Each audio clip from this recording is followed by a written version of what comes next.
welcome back to the final day of DreamHack Atlanta.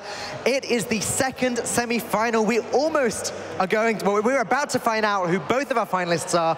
Noblord just beat Just Sayin and became finalist #1, but next up, it's Naiman versus Dr. J, bringing you this game once again, Lorinda and Cora. The stakes are so high right now. Cora, what are these guys competing for? Well, there's actually a lot that they're competing for. Among Pride and HCT points, now that they've made it to the semifinals, they're all guaranteed about $2 grand. If they move on, then they will get, it's either $3,500 or $4,000, I'm not positive. But first place is definitely $7,500 and a lot of valuable HCT points. So for Dr. J, this would be his first big performance post America's Winter Championship. And for Naiman, this would be maybe a little bit of redemption after the Global Games fiasco. Right. Yeah, just saying, our country is not about Borat, and I'm going to win things to prove it, and then going 0-5. Kazakhstan being the only team that didn't get a win. Naiman definitely making up for that right now. Lorinda, how would you feel if you were sat playing the semi-final game right now? Who against? Say against Dr. J. Will European will be absolutely terrified. What about if you're against Naiman? Oh, it's easy. No, I'd be absolutely terrified again. So, yeah, I think it's just going to be fantastic for both of them. Both these guys have had one big win. Naiman a little bit more of a name than Dr. J, and a chance to get to a second final cements it in the public's eye. I mean, we know these guys are great players, but when they see one win, it's like, oh, a guy came from out of nowhere. When they see two, especially in the case of Dr. J, it's like, okay, he's legit. He's actually good. Lightning just doesn't strike twice. Okay, now, I'm going to ask you both for your predictions, though I don't think there's any real need to. I've got a pretty good idea of who you're both going to say, but Cora, why is Dr. J going to win this one? Dr. J is going to win this one. It's obvious. Naiman, he's a great player, Lorinda. I don't want to offend you or Europe by saying that Dr. J is going to win, but... I'm from England. Anyway, come on. Okay, fair enough, fair enough. But Dr. Drjikininiki is a fantastic player. He's got the passion to get this repeat performance after the America's Winter Championship. And we've seen him. He's been playing incredibly well. And Lorinda, why is Naiman going to win? I think Naiman has been taking it fairly easy for a while. He's showing a slight lack of HCT points. He's saying he needed a few points. Not many. Like, he's already got enough to get into the next playoffs. And I feel that he's enjoying the game more than ever. You don't come all the way out here from Europe, all the way the other side of Europe at that, all the way to America to play a tournament if you're not having a lot of fun. And I think for these top players, they play a lot better when they're enjoying themselves. Right, well, let's take a look at the classes that we are going to be seeing in the next series. Picks and bans are ready. There's Naiman getting ready to play. Naiman with the Warrior ban on Dr. Drjikininiki, and Dr. Drjikininiki on the Druid ban on Naiman. Cora, what do you make of that? Well, I will give it to Naiman. He has been alone pretty much focusing every time that I have seen him this weekend, so he definitely wants to take this one. The Warrior ban, Warrior can be really solid against his Paladin and his Shaman. Maybe you just want to take that out of the equation. And we've seen Pirate Warrior obviously sweeping quite a bit, so you just want to not let that happen. Dr. J bans the Druid because he has Freeze Mage. I have to admit, one of the only Warrior bans that we've seen, at least on stream, in the entire tournament. Lorinda, do you have any thoughts on that?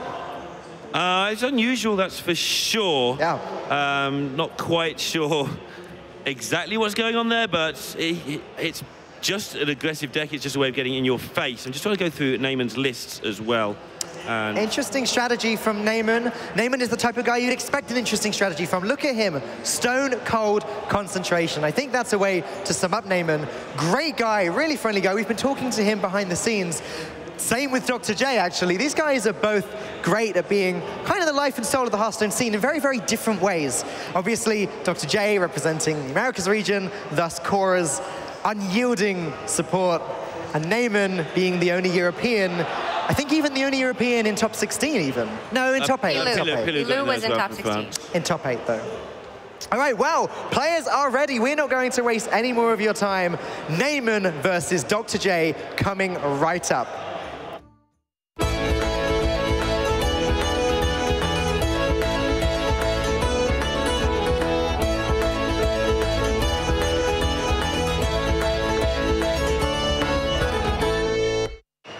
players with tons of competitive experience, one from Europe and one from the United States, going head-to-head to find out who our second finalist will be, meeting Noblord in the grand finals. I'm going for Jay. I know you're going for Naiman, but honestly, I'm going to be more than happy if either of these guys make it. Yeah, very different guys from very different parts of the world. So that's what these open tournaments are all about. And, I mean, we're all happy that Noblord made it, apart from Cyan. I want to Cyan be there as well. It's one of those tournaments where you want, like, a final with 6 people in it. Yeah. I really did think that Cyan had the chops to take the whole thing. Got a little bit unlucky before making it to the grand finals, but that is in the past, and our present is Naiman versus Dr. J. Let's jump right into game number 1. So it's going to be Naiman on his Secret Mage up against Dr. J's Jade Druid. This is a good matchup for Naiman. This is one of the reasons that you're bringing Secret Mage to the tournament, because it can output a lot of early damage and burst down the Druid before they're able to pick up their heals and their taunts. Makes the Warrior ban a little bit more understandable as well, because it's a Secret Mage, not the other mage that we've seen time and time again throughout this tournament. Okay, so Dr. J, decision already. Not much of one, though. It's going to be coin into Jade Blossom, into Jade Blossom. Pretty much as close to nuts as you're going to get against this. The downside is you've used your coin already against a Secret Mage, and that can be a problem later when you're trying to proc a counterspell. One single Nourish can refill his hand quite easily. He also has just a good amount of minions that he can draw into and fill out the curve from here, because he'll have already ramped his Jades twice. Then Jade Spirit and Jade Behemoth, which we see Dr. J picking up, are going to be more than enough to contest what Naiman has as early game minions. Yeah, and when I say coin, I of course meant innovate. Just trying to work out why both players had the coin there for a moment as I untangle myself here in the studio. I have no idea. A little bit caught up. These headsets after a long weekend, they get a little bit twisted. Yeah, they sort of fall in line with the rest of the casters, I think. But anyway, yeah, now we know what's going on. So using that innovate, you do, of course, have to do it. Don't worry about me. Coin is, of course, in the hand of the player going second. How odd. It's all right, Lorinda. I know. Sometimes I'm not blaming you. Just tell me about it later. I'll be fine. And just going to make as much of an army as he can early. This is a good matchup for this reason. Sorry, this is a bad matchup for this reason. That's why he's going to the face. You can't afford to trade, mess around. This is why Dr. J's thinking so hard. He is desperate to get as much face damage as possible. Obviously, leaving a 2-3 minion up is no fun, and that's why he's going to actually take care of it to protect his 3-3 and his future Jades. Naiman, on the other hand, still sitting fine here. Kirin Tor's going to be just such a huge tempo swing. This matchup does go in favor of Naiman because even with a fantastic start from Dr. J, he still needs to draw really, really well to have a chance of just staving off the early aggression from Naiman and simply not dying. If, and that's a big if, he's able to pick up some pivotal resources and pick up Earthen Scales and Feral Rage, then he will have the life total capable of withstanding the burn from Naiman. Yep. Naiman playing 4 secrets in this deck. He's playing 2 counterspells, 1 mirror entity, and 1 spellbender. That does make your opponent's life pretty hard, even in open decks, because it's a 50-50 on the counterspell. Very different from what we saw from Chalky. He actually had 2 counterspells, 1 ice block, and a potion of polymorph in his build. Yeah, Amnesiac had one of those in his as well. He had like all sorts. Amnesiac just played all the secrets, I think. Just wanted to be pretty savage with them. He took Secrets Mage very literally. He really did. That's how I did it. Hey, there's a Secrets Mage deck. Okay, Kirin Tor, all the secrets. Oh, Barrier looks a bit bad, so I'll take that one out. And off we go. Mana Mine, maybe one. All right, Naiman, his job to control the board, to stop any sort of damage coming in from the Druid, because when the Druid's damage dies down, Naiman is able to force through the tempo. That is why it's sometimes called Tempo Mage and not Secret Mage, depending who you talk to. Yeah, well, I'm a bit old hat. When I think Tempo Mage, I think Water Elementals, Flame Wakers, old school stuff. Old school Hearthstone. Sort of thing that makes me cringe because I love this meta so much right now. Ah, it's a good one. Jay, unfortunately, will get his second Jade Idol counterspelled, so there was no chance that he was going infinite in this game. Anyway, that's not the way that Dr. Drjikininiki wins. He wins by living through what Naiman has to throw at him. If he can outlast Naiman's resources, Dr. J will win with the last minions. And you can see how important the face damage is by how long he's taking this decision, which is normally just an easy trade in most normal Hearthstone matchups. Nope, I'm not going to take the easy trade. I'm just going to hit you in the face because I'm going to run out of stuff sooner rather than later. Well, here's the thing. You see a lot of Hearthstone players making unnecessary trades that they don't have to make. Dr. J's got a 3/6 taunt minion up. The only thing that kills this is 2 Frostbolts or a Fireball. Let Naiman make these trades for you. Gadgetsin's the primary target anyway. Get the damage where you can get it and end games possibly a turn or 2 faster than you may have if you were taking unnecessary trades. Yeah, you just don't have the time usually with this matchup to establish the Druid, so wasting damage, like you say, it's wasted turns. The wasted turns give the mage that chance to just them burning you in the face is quicker than you making a 6/6 and a 7/7. It's just how it works out. And now Naiman's really feeling the pressure because he feels obligated to Frostbolt hero power this Gadgetsin down and prevent Dr. J from picking up additional very necessary resources. But that also means that Naiman won't get to develop anything this turn. If Coin Firelands was online, this would have been a much easier turn. Yeah, and he would have loved to get this Burgley Bully down and start getting some coins. We saw players yesterday getting like 3 coins in their hand, but not able to get the time, not getting the room to breathe here from Dr. J. I think it was actually Chalky this morning who had like 5 or 6 fireballs off of Archmage Antonidas with all those coins. It was... That sounds rude. It was pretty nutty. And Dr. J got to the magic number 5, so Flame Strikes, even though they're not in the deck, but they can come off. Glyphs are no longer any good either. Gonna have to portal this away and try and get stuff. Try and get good minions from it. We've had some really nice Fireland Portal drops this weekend. No bomb squads, no doppelgangsters in sight. It's been a lot of 5/6 statted minions, and Naiman needs one now. All right, Lyra would be great if Naiman had some spells to follow it up with, but a little bit underwhelming if we're just talking stat lines. Yeah, I mentioned it once or twice, though, over the course of this weekend. These are the cards where they're making you think, do I need to deal with this Lyra? How damaging is it? Oh, yeah, I'm playing against Secret Mage. Better kill it. And he's still got 5 cards in hand. We just saw a minute ago, alternative thinking, saying just leaving up 2 Mana Tide totems because he could only deal with one of them. So, hey, the damage is done. Didn't work out for him, but people playing around weird situations always fascinates me. I just want to point out, Dr. Drjikininiki is playing very deliberately in that he knows what his plays are ahead of time. He's not necessarily taking all 75 seconds that he has to think about the plays, but he's moving his cursor very slowly still. Right. Which is something that I get a bit reckless when I know what I'm doing, when I know what the play is. Not him.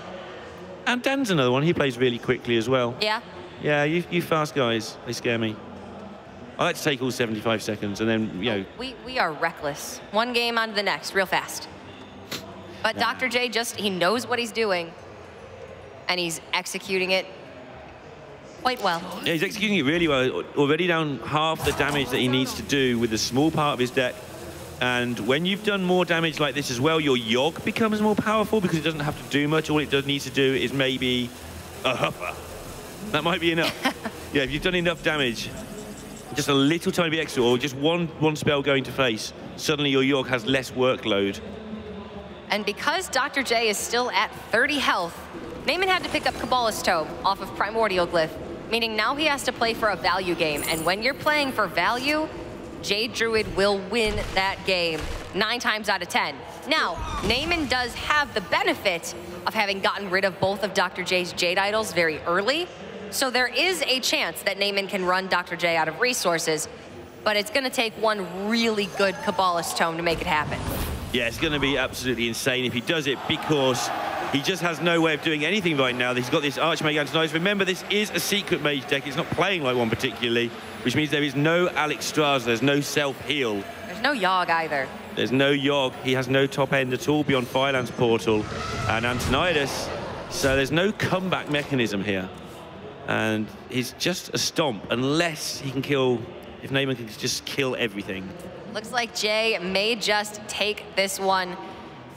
He went with a very early ramp play that ran him out of resources quickly, but He picked up the follow-up that he needed to be able to build up that board fast, went all in on the only play that was going to win him this game, and it is going to pay off. Naiman picks up a couple of freezes and a board clear, but can't play the Flame Strike this turn, and is still facing down lethal damage. Is there anything that he can do to prevent it? Doesn't look likely. There's no block in the deck. He can probably not die next turn. I'm just trying to work that out, but he can freeze multiple things, get a couple of minions down, but doesn't look like it's going to actually stem the tide. I guess you've got to try when you've got Flame Strike in your hand. So Frostbolt on the 6/6, you can Freezing Potion the Primordial Drake as well. Burgly Bully goes into the Behemoth, and then you're setting up for Flame Strike. Yeah. Maybe that's good enough. Maybe it is. Or maybe you get swiped in the face. Yeah, that too. Swipe to the face. But yeah, that's as good as he could do. So maybe we're writing him off slightly prematurely, but it still looks like he's got... Just because he has no way to play around swipe for the rest of the game. Well, he's got the counter spell up. So one spell from Dr. J will be negated. But there's a lot of useless spells left. Exactly. There's a lot of things he can just do, and there's no pressure coming his way. Maybe Naiman can have some crazy turn where he gets several fireballs, but it doesn't look good. Over the course of maybe 2 turns. Yeah. I mean, Jay can go 6 to face, or he can full trade. Or you can go 5 to face and play Yogg. I don't think that's the right play, but it would be entertaining. I think at the very least you're killing Mana Worm. Yeah, that's where he's going with it. And do you really want to do 6 damage total to your minions? The answer is no, you do not. You've got one perfectly healthy 4/8 taunt in the way. No reason to give it up just yet. Naiman's going for the glyph. This is obviously, doesn't really need me to tell you how big this is. Oy. No Blizzard. Just no help. Frost Nova, no block. Naiman's been on the ropes this entire game, and that's not how this one's supposed to play out. Yeah, and Dr. J understanding how to make it go his way, how to get the game to sometimes go right. You are not the control deck like you think you are as a Druid here. You are actually the beatdown deck, which is really weird and pretty counterintuitive until you played it a few times, but you just don't win if you start trading in this matchup. It's just not happening. Well, Naiman is not dead yet.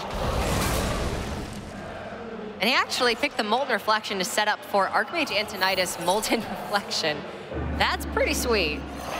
Yeah, that's going to work out well for him. Dr. J getting rid of that counter spell, so he's back in the territory where one swipe would be good enough. Well, it's going to be a spell bender, though.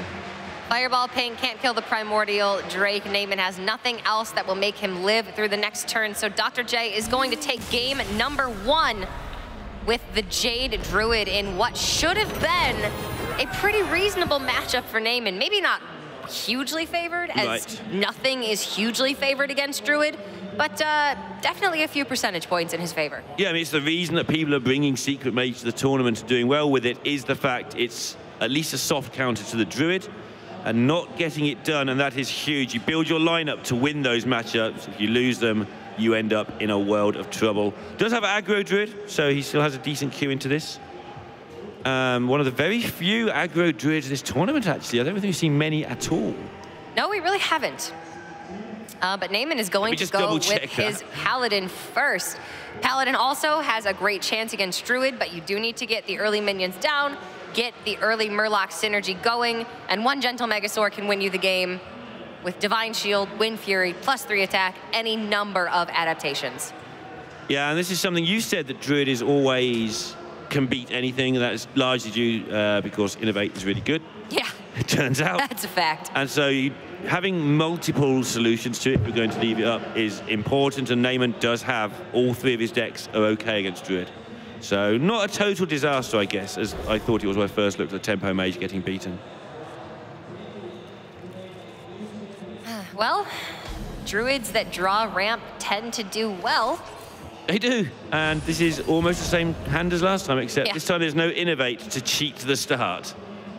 And Naiman does have a 1-2-3. He would have liked to have been going first in this matchup, but not going to bite him back too hard. The Vilephin is still going to at least soak up this first Jade Golem. Yeah, Dr. J with nothing to do is going to allow Naiman to effectively be going first because Dr. J's missed a turn. So it's like Naiman doesn't use his coin to get the advantage back. He actually just gets to go first. And he will take advantage of this almost certainly with the Hydrologist. This meta is very unforgiving of missing turns. Yeah, it really is. It wasn't originally. And it's... No, there have been metas where you can just hero power the first several turns and be okay. This isn't one of them. Pretty much every deck in the format right now, whether it be Shaman, Mage, Paladin, Warrior, I think Priest, needs to curve out from one. Every deck has evolved to play around the available AoE. Like Volcanic Potion isn't even good enough because everyone's playing 1-3s and 0-3s. And over time, it's not a conscious effort necessarily. Subconsciously, these decks are good because they have got no AoE clear. There's nothing that early on wipes out the board effectively. Maybe it's something that we'll see changing a little bit. I've got a feeling. I've got no information at all, but I just have a feeling that we're going to see a decent AoE spell in the next set. Be pretty sweet. I'd also like some neutral card draw, but that's for a different time. Naiman with the Vine Cleaver tech in his Paladin. That's the only one I think we've seen in the tournament. It is fantastic against control decks. It is great for cleaning up the board and giving you your own board state, which then Tarim can come in and turn a bunch of 1/1s into aggression. But it's still not being used in Paladin decks for a reason, right? They're trying to go very aggressive, and Vine Cleaver is a much later game card. Yeah, it's really just cards in hand when you play Deathwing. The two 1/1s that it summons are kind of like having extra cards in hand, so the synergy with Deathwing is so strong that you almost never see it unless there's a Deathwing in the deck. And I have checked, there is a Deathwing in this deck for Naiman.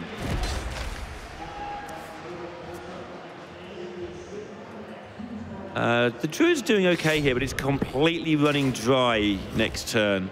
And this is where the Paladin just punishes you so hard. He's already missed one turn, Dr. J, and now he's going to effectively miss another unless he picks like Aya now. And Nourish off the top would be very welcome as well.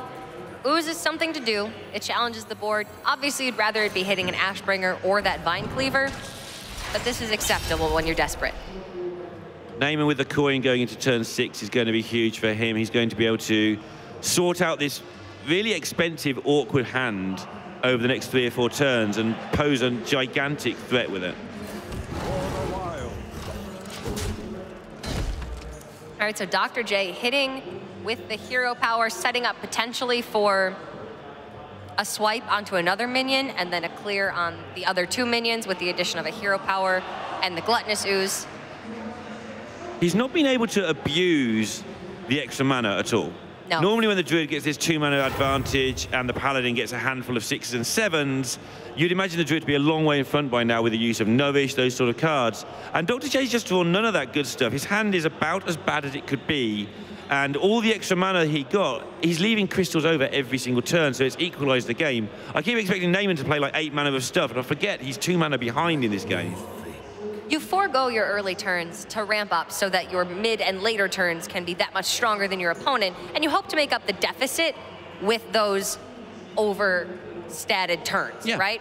Dr. J hasn't been able to make up for that deficit. Instead, he just keeps falling further and further behind. There's no silence in this deck. Nothing to do about Spike Ridge Seed except go through it the hard way, and Earth and Scales is not really going to help him do that. Yes, you can Gadgets and Earth and Scales this turn and hope that you pick up something else playable, but Dr. J is just desperate right now. I think he has to do it. It also challenges the board reasonably well as well, so just having to do this, try and find something. There's a great chance he finds something because he's found nothing so far. It kind of has to happen eventually, right? Well, Innervate is certainly something great. And, I mean, Fandor's going to have some limited use, but really not the card he was looking for there either.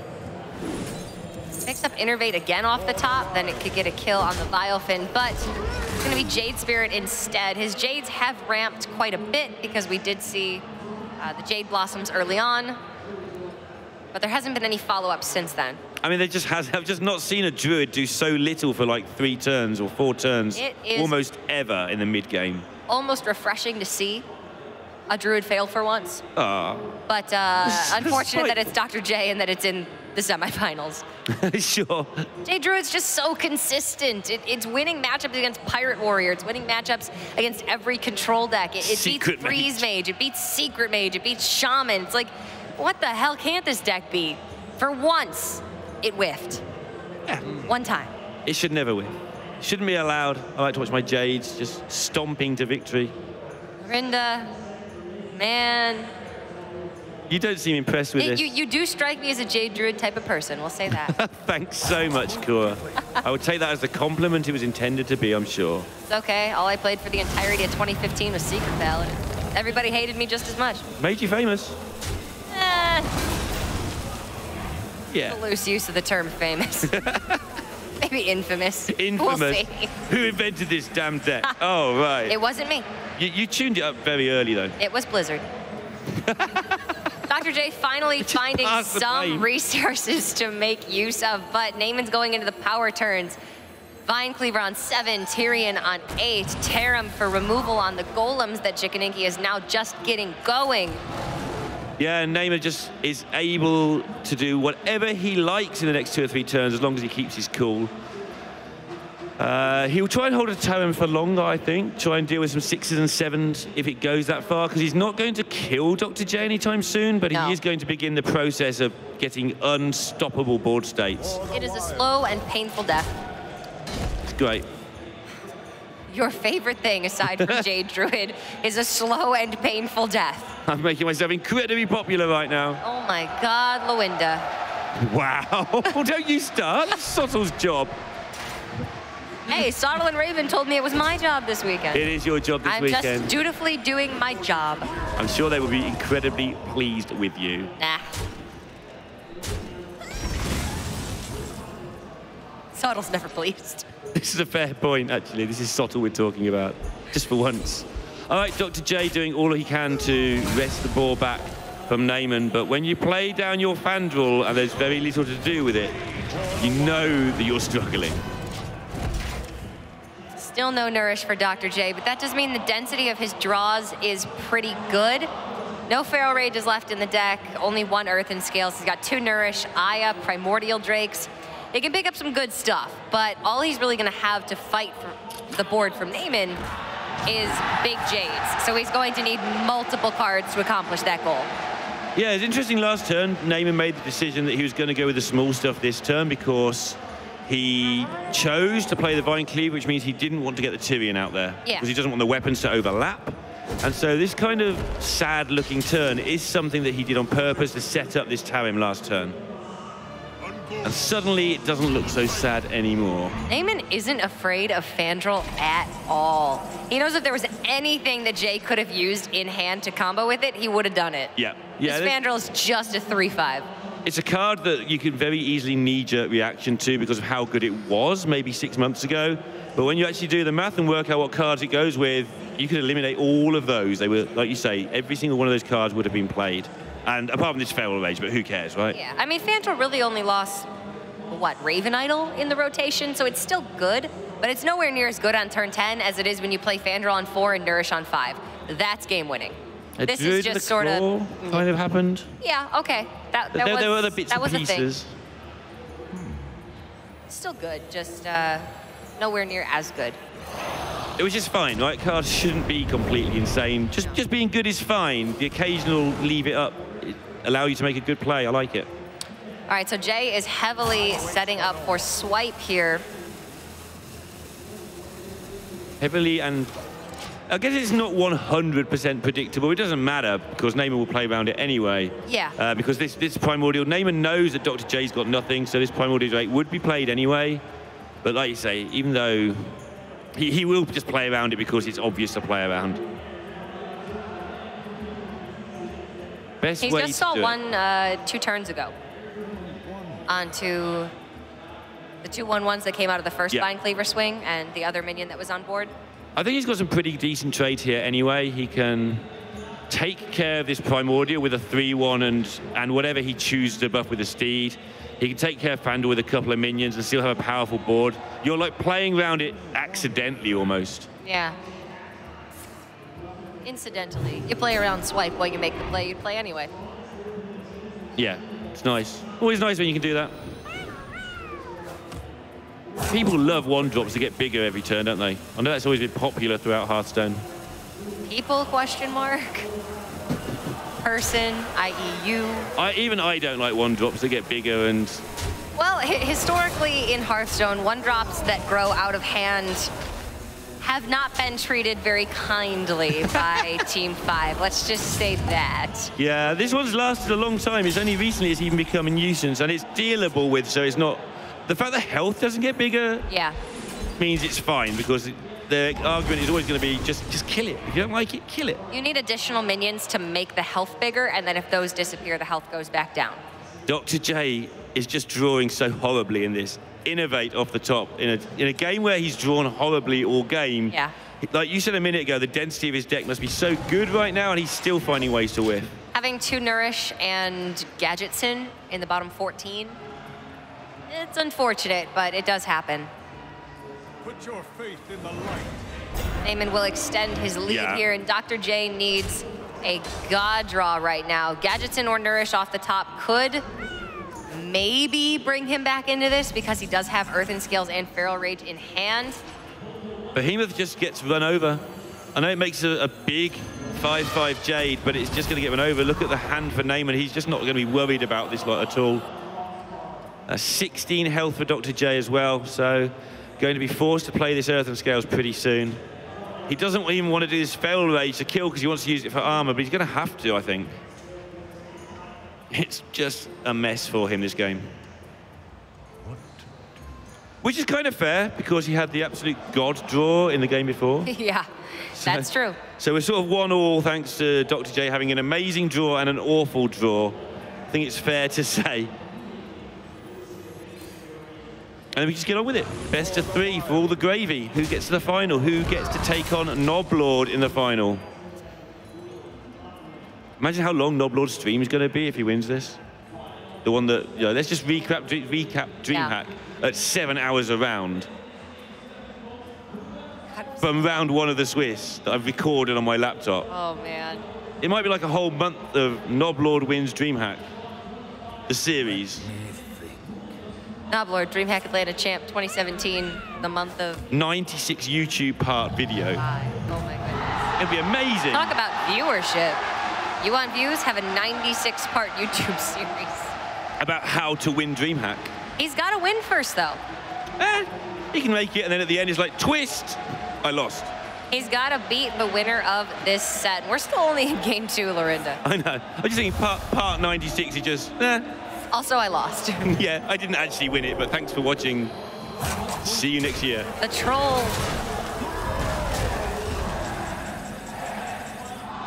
I think they're counting down how many turns there are left. You can hear anything from externally. Oh, I was thinking it was Happy New Year. Oh, maybe it is. But we're 7 months into the year, so... It's been a long game. We have been here a while. If you're wondering why we're not talking about what's happening in this game... It's because the game's over. Because the game's been over for quite a while. Because there's nothing that Jay can do.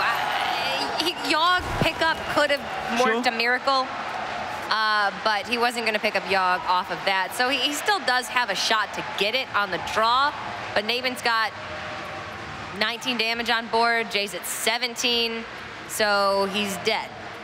Yep. Unless he picks up second Earthen Scales with a Wrath Recycle. Which I'm sure he will. Yep, that's his 1 out. Earthen Scales into Yogg. That's just... doesn't even seem fun. Nothing about this game has been fun for Dr. J. He really hasn't had a fun time at all. All right, well, that is going to be game number 2 over to Naiman. Dr. J with a miserable starting hand, able to pick it up a little bit in the mid-game, but not enough. And now we're going to get on with the show. Yes, and now it's a best of 3. Cancel out everything that's happened so far. And 2 more wins will solidify a spot in the grand finals. Dr. J has the Shaman or his Mage left. Let's have a quick look what the Mage is exactly, as I've been calling everything Freeze Mage. It's got Acolyte of Pains. And Doomsayers. It's got Frost Novas and Doomsayers. It's got a Medivh. It's Freeze Mage with Medivh instead of Archmage. It's very similar to the one we saw from Just Saying. but it also has a volcanic potion in it. I think Just Sayings might have had. I'm not going to swear to that. I'm not positive. No, nor am I. But Jay is going to go with the Shaman first of all. Devolve is an amazing card against Paladins. Yeah. As it ignores stat buffs, Devolve gets rid of Spike Ridge Steed, it gets rid of Rock Pool buffs on Murlocs, it gets rid of Gentle Megasaur adaptations. So that's why the Shaman is so fantastic against Paladin. Yeah, the timing of it is going to be crucial, of course, and he's actually thrown it away. Going for an even faster start and keeping the Jade Claws instead. Rewarded. Rewarded for taking a chance. There is also, you know, the other scenario where the Shaman just keeps up with the early game and then just beats you with their late game. Yeah, and or just bloodlusts you to death before you can do anything. It's gone from rewarded into, ooh, that's a bit iffy, I wish I had it evolve. In the space of one pickup Vilefin, it's suddenly become awkward, but picking up a Flame Tongue of his own means that I think he should go wide here, play both parts of this Firefly, and set up Flame Tongue for next turn. That's one of the ways to at least defend something about the Rockpool Hunter. And if he doesn't have the Rockpool Hunter, then you can just play your Jade Claws and carry on. Yeah. And if you do play Jade Claws, then Flame Tongue can come down on 3 when you're overloaded. So it's Flame Tongue versus the world. It's not even that good. Might just see the Jade Claws. It's okay, because Naiman can't kill it outright with the Rock Pool. And then you can drop down Stonehill Defender next to your Flame Tongue next turn if it lives, and then Stonehill will trade with most of the Murlocs. You were talking about missing turns earlier. Imagine missing a turn in this game. Yeah, Naiman would never. It's just, if you miss, whoever misses a turn would just lose on the spot here. And Naiman getting a couple of turns in a row off the top, exactly what he needed, and suddenly Dr. J's gone from a fairly decent spot to an absolute nightmare. It's even as little as who goes first. Yes. Can just determine who wins. Especially in some of the mirrors, but... If the Paladin goes first and gets a 1-2-3 curve, sometimes the Shaman just can't catch up. That's where the Devolve would be a good choice of a card to keep early, but it's sort of your backup, right? You would like to just fight toe-to-toe on board, use Maelstrom Portal, use Jade Claws, use your Fireflies, and not have to resort to Devolve until, you know, Spike Ridge Steed or Tyrion come out, and you need to push for lethal. Yeah, I mean, he would love to have it now, but also, like you say, he wouldn't have had this board in the first place, or the board that he nearly had that just fell apart, if he'd kept the Devolve and had one fewer cards in his hand. And it's just this constant battle at the moment to get the early board. Far more than before in a lot of ways. These two classes in particular almost play like a mirror match, the way they have cheap stuff and buffs versus cheap stuff and buffs. It's just the actual specifics are very different.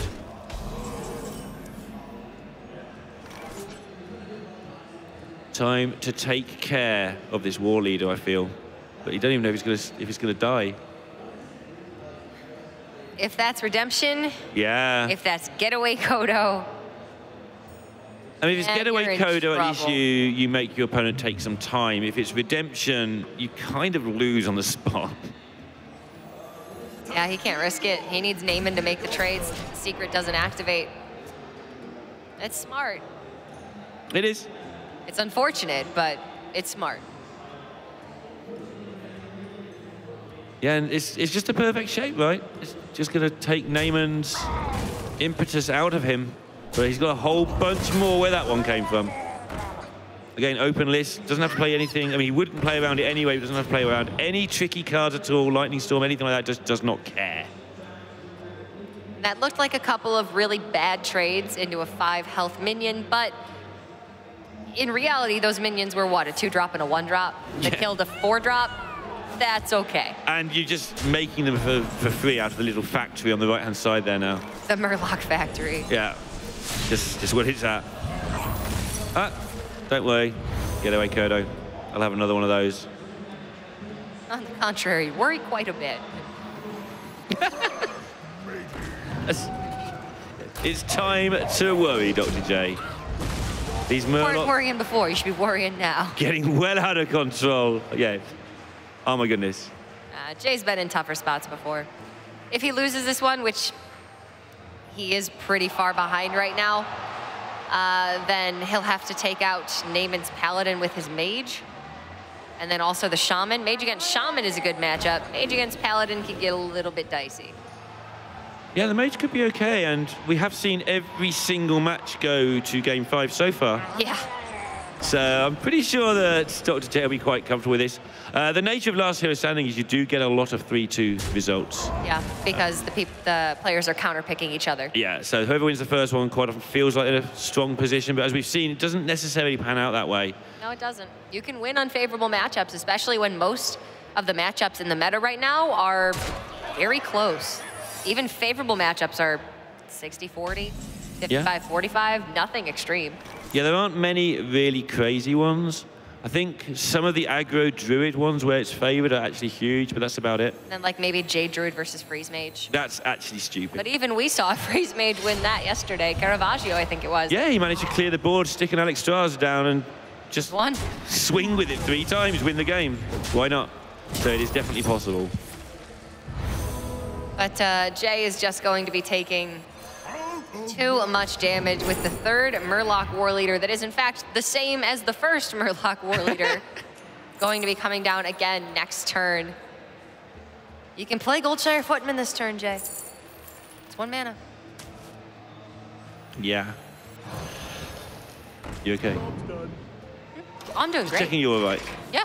Talk about Goldshire Footman. You could play it this turn. You could. It's 1 mana.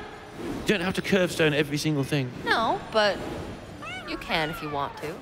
Also, he's just dead, so I'm sure the Footman would be happy to be thought about. I mean, the War Leader was coming down again this turn, and so you could calculate how much damage there was. Goldshire Footman, it wouldn't have mattered. You were anyway, but still, he's ready for action, Lorinda. Let that man in. Put him in, coach. And Naiman's going to try, obviously, to finish it off with the Paladin. His last hero standing, of course, he is. That's how it works. Dr. J down to his Mage. Every chance still for him to come back here, as you say.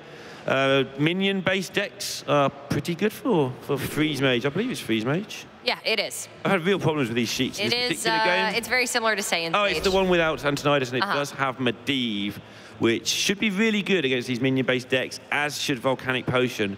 But as I've said multiple times throughout the course of this tournament, everyone sort of plays around with Volcanic Potion by not playing 2 health minions. Yeah. So how the format's ended up. Murlocs, a lot of them have 3 health.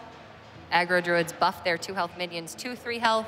Totems have 3 health these days. Yeah, Mana Type and Primal Fin. Poor Volcanic Potion. Yeah, I thought it was good. It's not even good against Pirate Warrior. No, they will have 3 health. Why are we playing this card? Why are we playing this card? What does it do? Did they play Thanos? No. Why are we playing this card? Better solved by Lorinda and Cora here. Why are we playing Volcanic Potion 2017? It's still not bad. It's not bad by any means. And even just damaging a load of things for 2 is often enough. You've got your hero power to play cleanup. Yeah, that's what it's for. That's why we play this card. Naiman with a very handy-looking start. I wasn't going to say hand twice there. Wasn't going to work. You said it anyway. I know. I can't help myself. Restraint, Lorinda. The silence, it deafens me. The voices start talking to me. Oh, God. I hear them in my head. I think it's probably just production, to be honest, but you know. Naiman, so the first minion is taken care of, 1 mana for 2. That's a head start for Naiman, and now he's got yet another War Leader set up, and this time Dr. J is going to not be able to take care of this unless he wants to use the aforementioned Volcanic Potion into a secret. Does Naiman have Rag Light Lord? He doesn't, right? He doesn't know. He's got the Hoy deck where he tops out at the... Tyrion and the Drakes. Yeah, that. Yeah, so no healing then in the deck for Naiman. No healing. Oh, Tyrion and Deathwing, that's right. Yeah, Vine Cleaver, all that good stuff. Oh, he's got a Wicker Flame.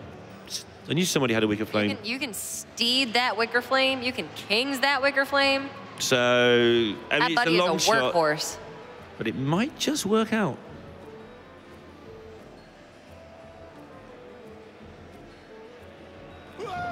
Here it comes. The flame's down now, so it's not going to be doing that thing where it just keeps healing. It's going to be used as a beating stick.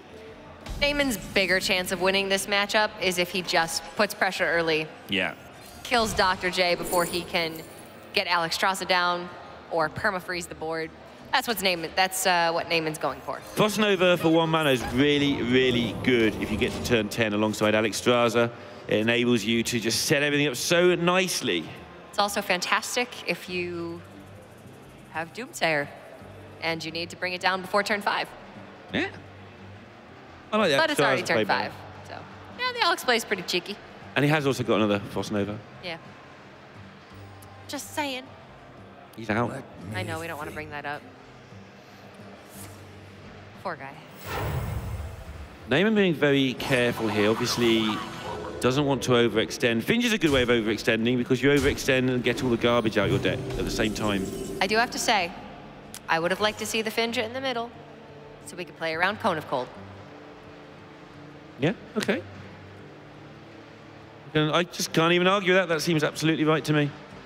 It looks wrong when it's on the edge, just as an old arena player for that sort of thing, and then I look at it and think, I can't think why. But yeah, I just put all your stealths in the middle. It used to be piloted shredders in the middle, now it's stealths. Yeah, you're not playing any buffs like Flame Tongue, so it just doesn't matter in that regard. It's just literally, yes, it's stealth there. Because anything can come off a glyph. You never know. Sottle put a piloted shredder against me on the edge on purpose because he thought he was going to set me off. Thought he was going to tilt me. He wanted to trigger you with a misplaced piloted shredder. Yeah, because he knew it meant so little. Did it work? No, because I knew what he was doing. Yeah. But it could have worked. It was a good idea. As we see, Finge, like I say, it's developing this wide board and it's thinning out all these 1 and 2 drops, which is a double whammy. Because first of all, you're testing to see if there's any AoE, and secondly, you are purifying your draws for later in the game. We are later in the game, so you want to start picking up expensive cards.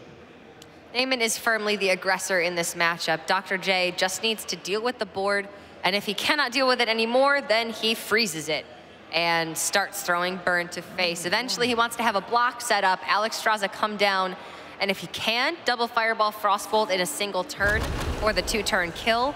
That's not always a reality nowadays, however. You often have to expend Frostbolt onto early Murlocs, Fireball onto a Megasaur, something with Spike Ridge Steed, and then you're lacking a little bit in damage push. Yes, Ice Lance is the thing that you're lacking. It's really tidied Freeze Mage up. It's made it into a deck that has had to get creative. The reason we see all these slightly different builds is people trying to get creative, like Medivh, building a wide board.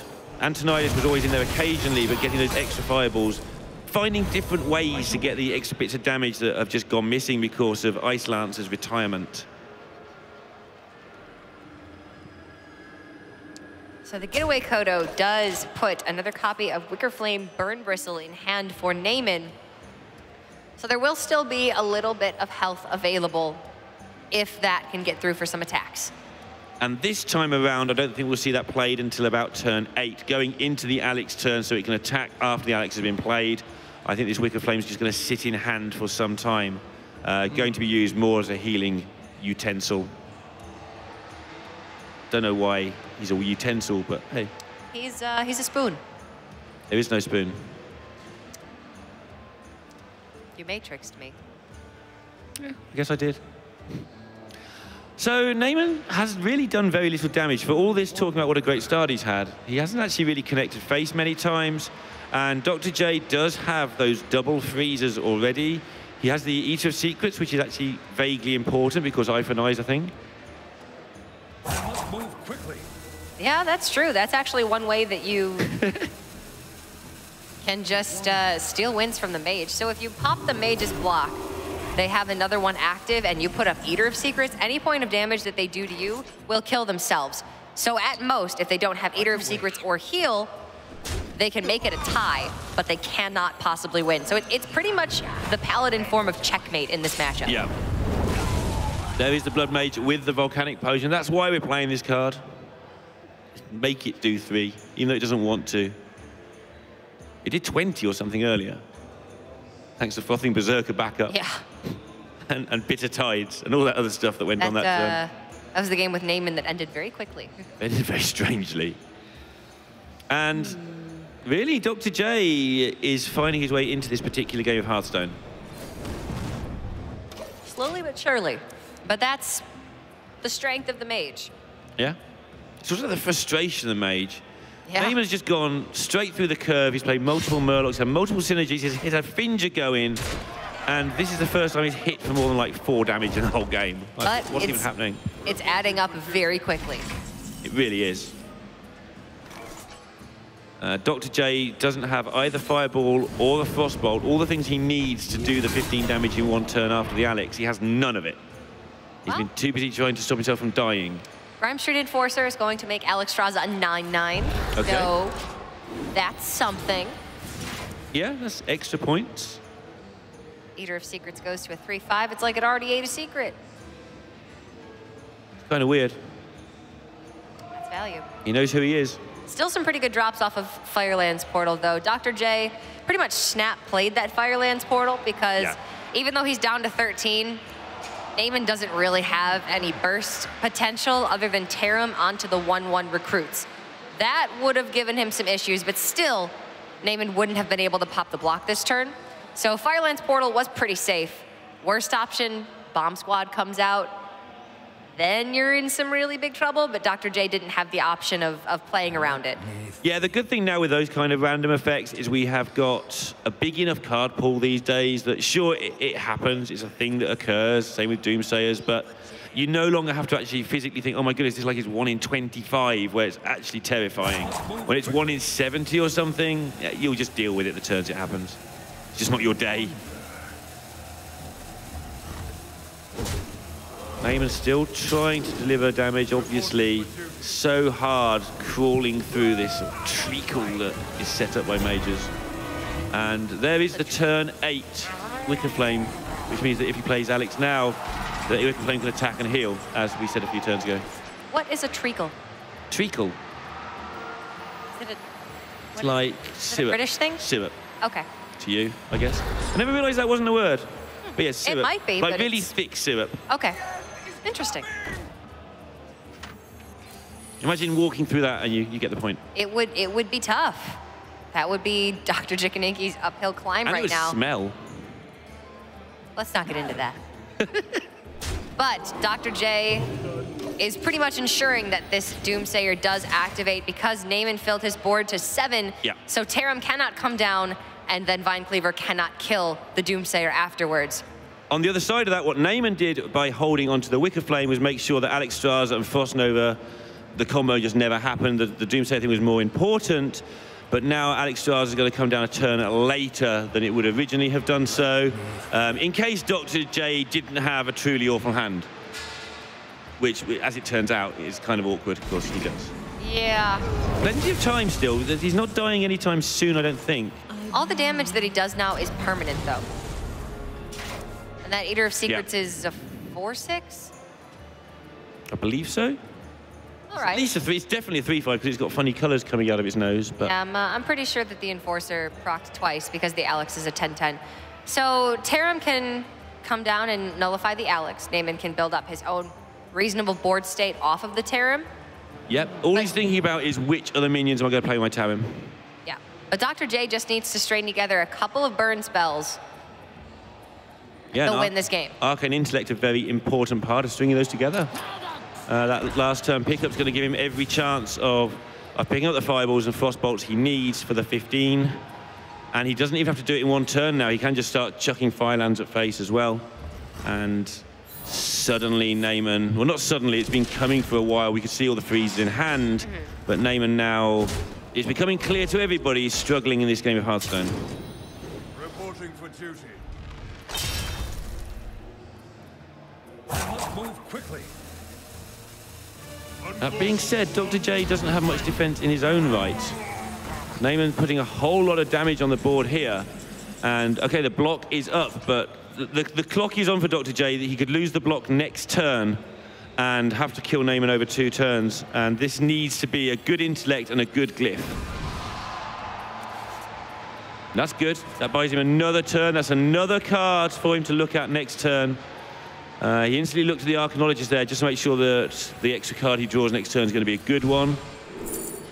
There's your 8-mana Pyro. If Jay had played the Firelands this turn, he could have set up for 2-turn lethal. But with the Frost Nova picked up, he will not have his block popped next turn, and essentially should still be able to get there. He's got the damage now. We've seen both Stonehills, I think, from Naiman, so I don't think there's any way he can get another Wicker Flame or any way of gaining any health. It does look like Dr. J is going to take our 6th consecutive match to game number 5. Well, Dr. J has somewhat of a ridiculous record when it comes to game 5s. Right. Every series that he lost in the Swiss, he lost 3-0.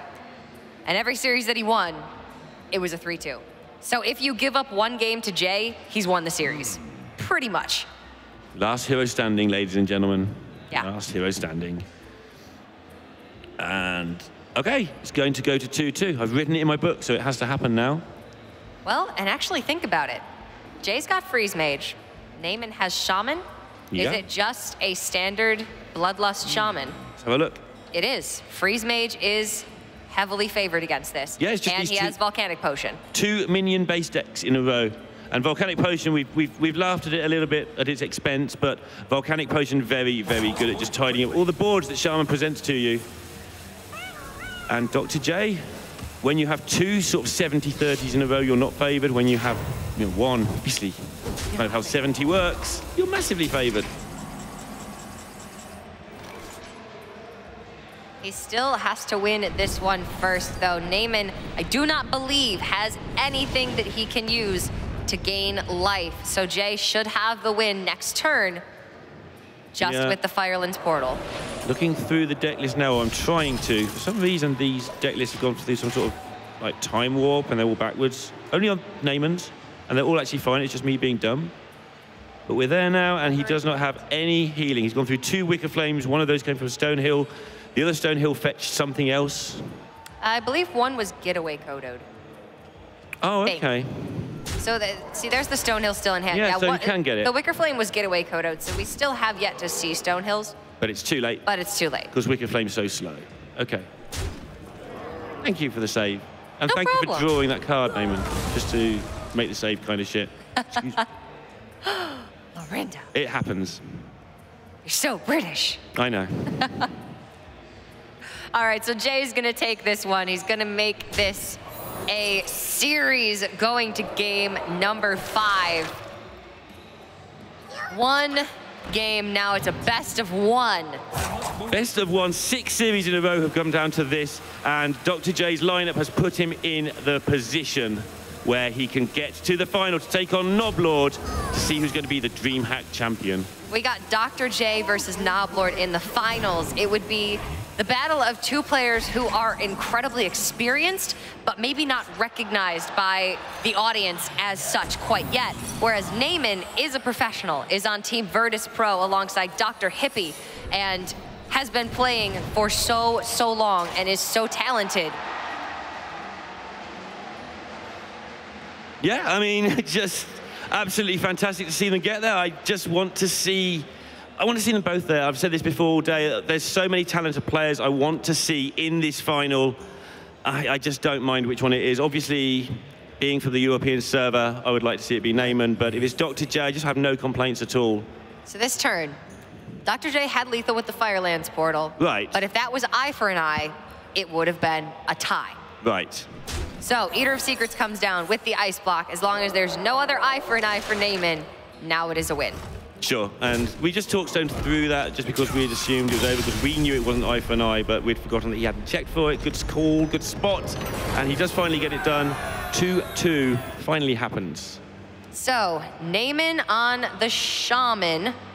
I very nearly just pronounced that a different way to rhyme with Naiman, and I never would have forgiven myself. I'd have never forgotten it either. It would have been great. I say it that way sometimes. I actually say shaman occasionally.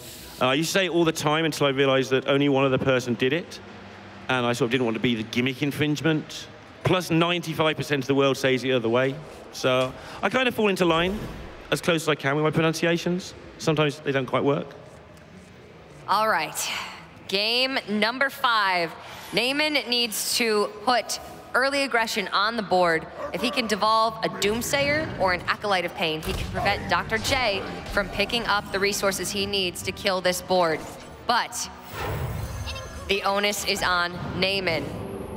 Jay, however, has most of the resources he already needs. Yeah, he has freeze. He just could do with card draw. That I've said that a lot today. They're just playing less card draw than they used to.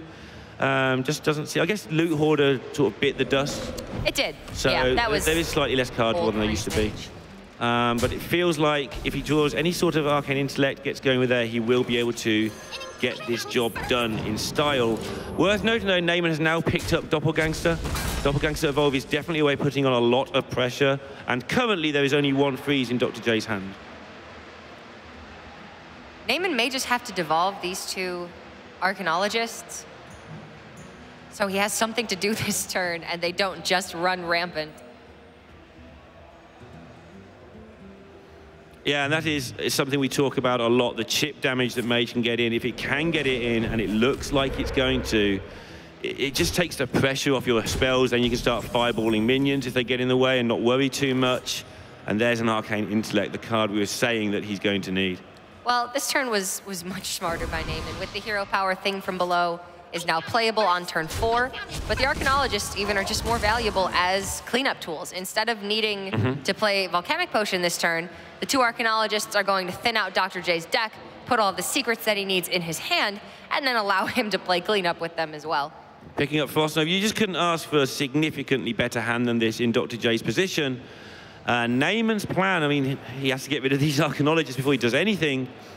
His plan is going to be to just go wide as possible and try and, he can't try and top deck something. He needs Manatide Totem, he needs card draw, he needs Evolve. He has quite a few outs, but he has no way of forcing the damage through. He has no Flame Tongue, which is a card that really helps you accelerate the damage in these situations.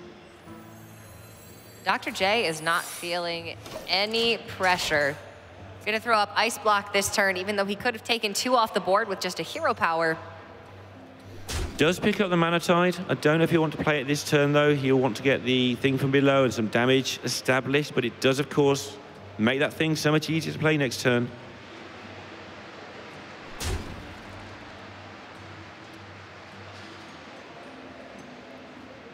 It's actually quite a difficult decision. How much he doesn't know how much he's up against it here. He's got an idea how Freeze Mage works on turn 4 onwards, but he doesn't exactly know how much of an emergency it is. Dr. J playing very quickly. Yeah, snap pick up on that Fireball. I think it is the right play. I think it's the right play. This just was a little bit of signs of thinking about the final there, I think. A little bit quick. You don't want to, what is it, count your chickens before they hatch? That is exactly it. Yeah, you don't want to do that. Don't put yourself in the final before you're in the final. Continue to play as carefully and as calculated as you have been through 9 rounds of Swiss, and now top 16 and top 8. Plenty of tools coming to light here for Dr. J. Now he has the Alex Straza as well. Obviously, doesn't have the immediate 15 the turn after, and he has some cleanup to do before that because Naiman has managed to stick some sort of board down. But Dr. J is just going to have enough freeze by the look of it to carry him through. Again, that could change with, could it change with Doppelgangster?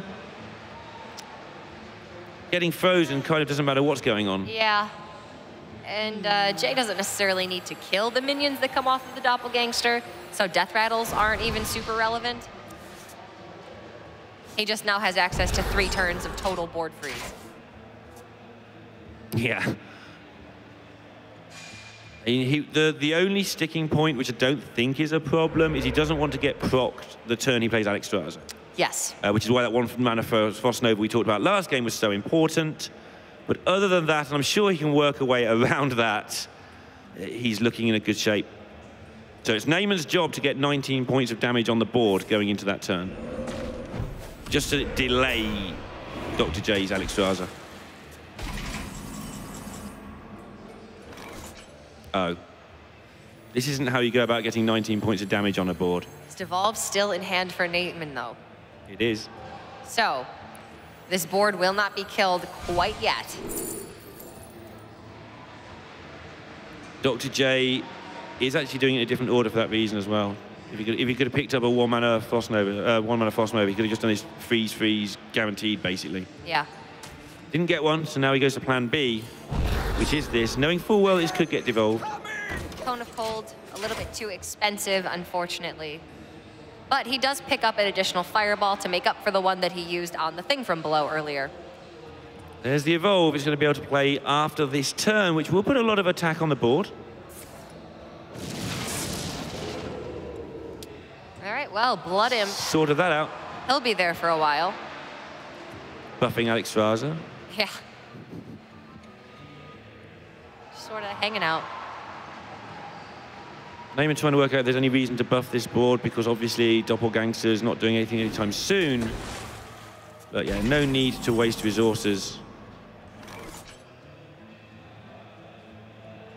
Well, Dr. J has quite a bit of damage. He can do 11 in a single turn after the Alex Straza comes down. Volcanic Potion's going to clear a lot of this up if he wants to as well, to set up that Alex Straza turn. But your Blood Imp.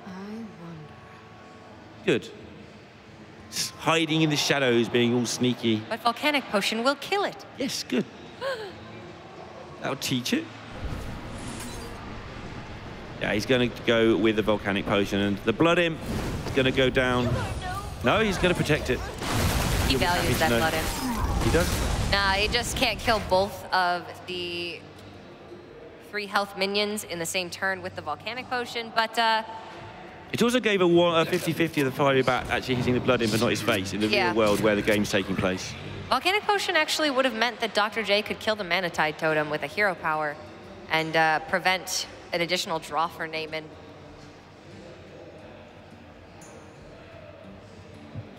Going to be awkward for Dr. J. It feels like he should just win here, and I think he's going to, but getting that Alex Straza down is not happening for him at the moment. He should be able to get it down next turn. Okay. These are not bad results. My eye initially went to the Auchenai Soul Priest and thought, oh no, but there's nothing that can actually interact with it. Yeah, something really horrible could happen there, but no. Yeah, I mean, Knuckles, Squid Face. Trafficker's nice, but unless you get Lord Draxus off of it, there's nothing else that really can save you from the Cabal Trafficker. So the key here is whether Naiman can kill off the Alex Straza and proc the block. With double Bloodlust in his hand, I don't see why that is not possible. And then Dr. J doesn't have a way of winning. He does have a way of winning. He can go Firelands. Sorry, I've got it. It's Firelands block and then Pyroblast, yes. Yeah, it's the Firelands that sorted it out. So that is the 2-turn goal for Jay. Does Naiman have anything to prevent it? No healing or anything. It looks like it's just all over. Could it be another evolve onto the minions on the board and maybe getting something off of them? Yeah, that's his chance. He would have 7 drops, a 5 drops, and a 6 drop? No. I don't think there's anything. You'd have to go to 8 for Rag Light Lord. It's looking like Dr. J is going to find his way into the final against Noblord. It's going to be an all-American affair if that's the case. I don't think Naiman has moved a single time during this game. Yeah, he really hasn't. Has looked very, very stressed. Naiman is going to proc the block. He's going to take the damage off the board. But Dr. J can set up his second block and Firelands this turn, leaving Naiman at 10. Perfect range for the Pyroblast to come in and finish the job. Yeah, and just going to do this guaranteed 2-turn lethal. There's no like Eater of Secrets hiding around in Naiman's deck. And Dr. J from 2-1 up is 2-1 down is going to finish this 3-2 ahead. Come through with the Freeze Mage against the 2 minion-based decks. We were calling it at the time that maybe that was a comeback possibility. What did I tell you? If you give up a game against Jay, you lose. What's he trying to play around? A weapon being usable. This is the same thing. Yeah. So, might as well freeze face, I suppose, if you can. Yeah. Oh, he's playing around Corrupted Healbot. Sure. Off of Firelands Portal. Nice spot. Yep, he's playing around Corrupted Healbot. I don't think Bomb Squad, excuse me, wouldn't have done it there because it would have still been killed on the turn that the block was popped. But yes, Corrupted Healbot there meant that Naiman could have gained 8 health and then Jay would have lost. But Dr. Drjikininiki spotting the only way to lose this series, and he is going to get it. Dr. Drjikininiki is going to the grand finals with Noblord. Wow, what a way to finish as well. I love the little fist pump that we saw from Dr. J just as he got that last lethal. Freeze Mage doing its thing, going right the way to the finals. There are so many moments to pick from in that series. So many series today have gone to the 5th game, this being the latest in a long list. Hopefully the finals will follow suit. I think they have. They have, it's every single one. Every single series today. But Lorinda, tell me, what was the best part of that series? I think game, I don't know, the first 2 games were a bit of a blowout either way. I think game 3 was the most interesting, just really a grindy sort of Paladin versus Shaman affair. I felt that was the best of the games, but the point where you realize, hang on, Dr. J can still do this. This mage is actually in a really good position against these other 2 decks. The realization, can he win these 2 favored matchups in a row? Because just because they're favored doesn't mean they're auto wins by any means. But he pulled it off, and it was quite the incredible comeback we don't often see in Last Hero Standing. Someone in a position where they're able to win 2 games in a row, because counter-queuing is such a big deal. Cora, how did he pull it off? He had 2 very favorable matchups in the last 2 with the Freeze Mage. It was very helpful that Naiman's final deck didn't counter Freeze Mage. If Naiman had been left with Jade Druid, for instance, Dr. J probably would have lost that series, but Jay banned out the Druid, leaving it so that the Mage had 2 favorable matchups of Naiman's 3 remaining decks. And I really just want to highlight, again, that very final play where he went with Blood Mage Frostbolt Hero Power instead of Firelands Portal. He played around every single chance he had to lose the game to ensure that it was a 100% victory. Corrupted Healbot is such a tiny percentage from the Firelands Portal, but the fact that it exists means that you do need to consider it. You always play that towards the end if you're trying to get the lethal, or you avoid playing it entirely. But now we have 2 American players going into the finals. Cora, are you happy about that? I'm very happy about this, right? From a selfish perspective, Dr. J beat my brother, so it's nice to see him going into the finals. Naiman would have been fantastic representation as well. He's just so incredibly talented, but I think this really is Dr. J's day. But then, Noblord.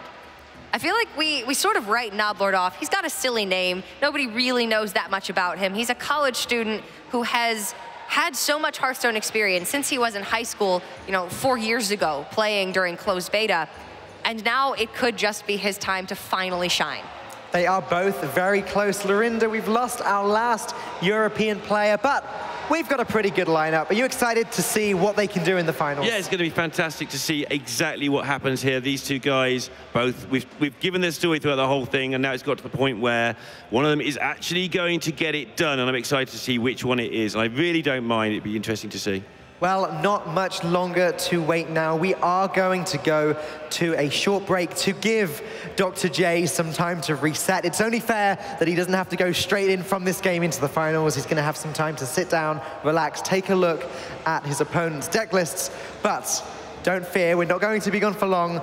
The Hearthstone DreamHack Atlanta finals coming up after this break.